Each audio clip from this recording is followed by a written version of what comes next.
Hello student. तो आज जिस टॉपिक के ऊपर आर्टिकल लिखने जा रहे हैं, टॉपिक है what is IIT and JEE means. तो जैसे कि सभी बच्चे कॉम्पिटिटिव एग्जाम्स की तैयारी करते हैं, किसी ने नीट में जाना है तो किसी ने आईआईटी में जाना है, तो उसकी फुल नॉलेज है वो स्टूडेंट को होनी चाहिए बिफोर एडमिशन या बिफोर आपने रजिस्ट्रेशन फॉर्म भरना है किसी भी कॉम्पिटिटिव एग्जाम के लिए। तो आपको बिल्कुल उसकी फुल इन्फॉर्मेशन होनी चाहिए, फुल डिटेल्स आपके पास होनी चाहिए। तो चलिए पहले शुरू करते हैं ट्रांसलेशन के साथ। Meaning, what is the meaning of IIT and JEE means. The full form of JEE is the joint entrance examination.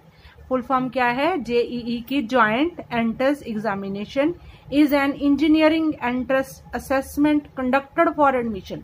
ये जो टेस्ट है इंजीनियरिंग एंट्रेंस असेसमेंट टेस्ट है जो कि कंडक्ट किया जाता है for admission to various engineering colleges in India. अलग अलग अच्छे अच्छे कॉलेजेस जो इंजीनियरिंग कॉलेज है उनमें एडमिशन लेने के लिए तो ये क्राइटेरिया क्या है कि आपको ये टेस्ट है जो जेईई का मेंस का क्लियर करना पड़ेगा। द कैंडिडेट और student should have scored at least 75 marks in the 12th class. तो जो स्टूडेंट है या कैंडिडेट है उसके 75 मार्क्स होने चाहिए प्लस टू में 12वीं क्लास में एग्जामिनेशन और be in the top 20 percentile in the 12th class examination conducted by respective board, या फिर वो टॉप 20 में आना चाहिए। 12वीं क्लास के जो एग्जामिनेशन उसका रिजल्ट आता है तो कोई भी बोर्ड हो सकता है, रिस्पेक्टिव बोर्ड लाइक सीबीएसई या फिर आईसीएसई एटसेट्रा, और कोई भी बोर्ड हो सकता है। तो रेस्पेक्टिव बोर्ड से आपको इतने मार्क्स है जो आपके होने चाहिए। And the criteria of marks for SC ST candidates, the qualifying marks would be 65 in the 12th class exam. और जो क्राइटेरिया है एससी स्टूडेंट, शेड्यूल कास्ट के लिए या बैकवर्ड क्लासेस के जो कैंडिडेट्स होते हैं, स्टूडेंट्स होते हैं, तो उनके क्वालिफाइंग मार्क्स कितने होने चाहिए? जैसे कि हमारे लिए जनरल कैटेगरी के लिए 75% है, तो जो एससी शेड्यूल कास्ट वगैरह होते हैं तो उनके जो क्राइटेरिया है 65% मार्क्स उनके होने चाहिए 12th क्लास में। The ministry of education MOF, ministry of education की फुल फॉर्म क्या है? MOF की फुल फॉर्म है मिनिस्ट्री ऑफ एजुकेशन, MOE की full form. In the Government of India has established the NTA National Testing Agency as an independent and self-contained premier testing organisation है। जो हमारी premier testing organisation है government of India है, उसको बोला जाता है एनटीए का मतलब होता है नेशनल टेस्टिंग एजेंसी। इसको इंडिपेंडेंट या सेल्फ इंडिपेंडेंट हम बोल सकते हैं। उसको इसने कंडक्ट करने के लिए हायर किया हुआ है।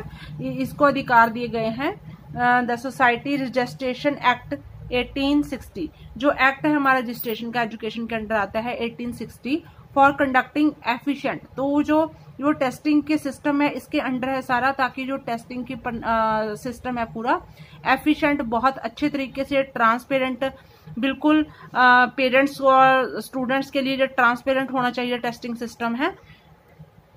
And international standardised test in order to assess the competency of candidates. तो ये इंटरनेशनल लेवल पे जो स्टूडेंट जब टेस्ट को क्लियर कर लेते हैं तो वो इंटरनेशनल लेवल पे उनकी जो प्लेसमेंट हो जाती है, कॉलेजेस में जाते हैं, अपनी डिग्री कर लेते हैं, आईआईटी क्लियर कर लेते हैं, जेईई क्लियर कर लेते हैं। तो ये कॉम्पिटेंसी जो टेस्ट है, तो candidates for admission to premier higher education के लिए वो हायर एजुकेशन इंस्टीट्यूशन में जाते हैं इस टेस्ट को क्लियर करने के बाद, with admission to improve equity and quality in education. तो इन संस्थाओं का मतलब यही होता है, पूरा मोटिव ये होता है कि बच्चों को इक्विटी एंड इक्वालिटी एजुकेशन दी जाए बच्चे को। तो पूरी तरह से वो सेल्फ एजुकेटेड होता है जब बच्चा हो जाता है, तो बच्चे को हायर लेवल की एजुकेशन यहाँ पे दी जाती है। And this system is research based, valid, reliable, efficient and highly transparent है। तो जो सिस्टम है टेस्टिंग का सिस्टम इन्होंने बनाया हुआ है टू रिसर्च बेस्ड वैलिड, ये रिसर्च के बेस्ड वैलिड होता है, रिसर्च होती हैं काफी, रिलायबल होता है, बहुत ज्यादा कॉन्फिडेंट होता है बच्चा यहाँ पे पढ़ के, efficient and highly transparent and fair international level assessment. तो इंटरनेशनल लेवल के ऊपर बच्चा जो उसको क्वालिफाई कर जाता है। NTA has created a system, जो एनटीए हमारी उसने सिस्टम एक क्रिएट किया हुआ है। एनटीए मतलब national testing assessment, is promoting teaching bye teachers. ये किसको प्रमोट करता है? टीचर्स को। तो लर्निंग है बाय स्टूडेंट्स के द्वारा प्रमोट होता है ये। असेसमेंट पेरेंट्स एंड इंस्टीट्यूशंस है जो मिलके इसको जो कंडक्ट करते हैं, पेरेंट्स को सब इसके बारे में नॉलेज रहती है। And NTA strongly believe in quality education, जो एनटीए हमारा तो स्ट्रांगली बिलीव, उसका क्या बिलीव है, क्या विश्वास है कि बच्चों को, स्टूडेंट्स को क्वालिटी एजुकेशन है जो प्रोवाइड करवाई जाए। तो अब बात कर लेते हैं 2022 मतलब 222 में जो हमारा 2022 चल रहा है, तो इसमें जेई मेंस का क्या सिस्टम रह गया है। NTA has revise the JEE exam date 2022 which will head from June 20 to 29।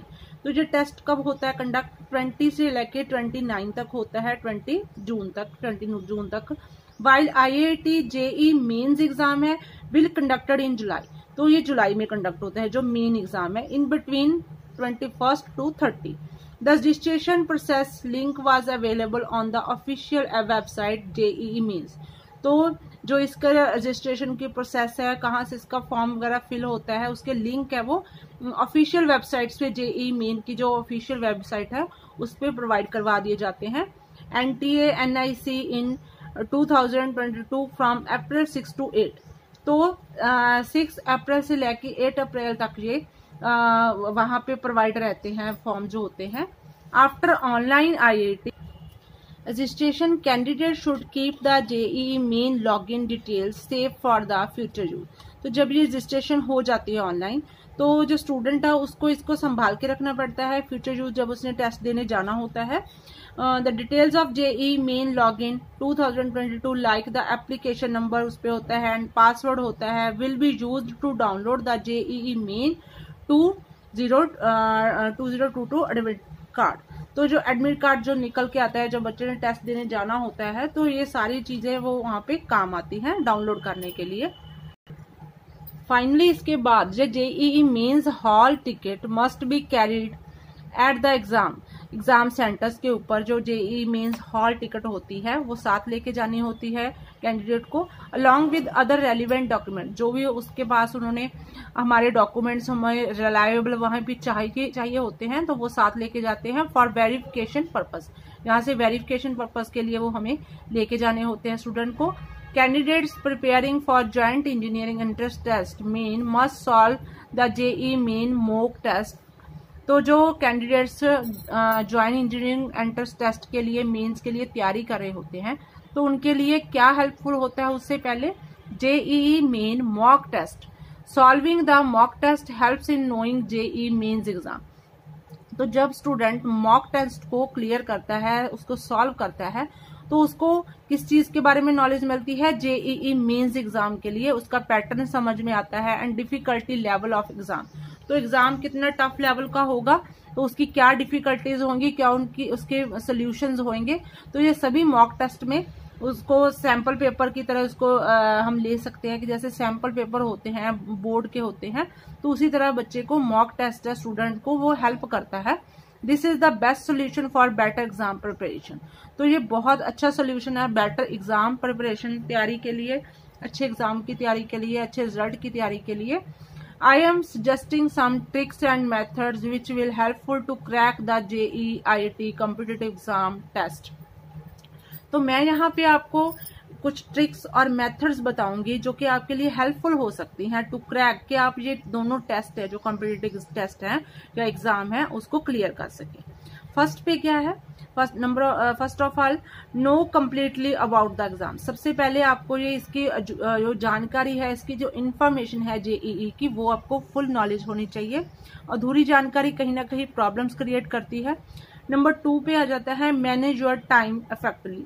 जो भी आपका टाइम है, जब भी कोई कॉम्पिटिटिव एग्जाम बच्चे ने, स्टूडेंट ने तैयारी करनी होती है, तो सबसे ज्यादा जो वैल्यू होती है कि उसने अपने टाइम को मैनेज करना होता है। कौन सा टाइम स्टडी के लिए बेस्ट होता है, कौन सा टाइम रेस्ट करना होता है, कौन से टाइम पे उसने कंप्यूटर पे इसके लिए नोट्स वगैरह जो होते हैं सब कलेक्ट करके उसको अपने माइंड में रखना होता है। तो सब ये कुछ होता है। मैनेज योर टाइम इफेक्टिवली, अच्छे तरीके से अपने टाइम को मैनेज कीजिए।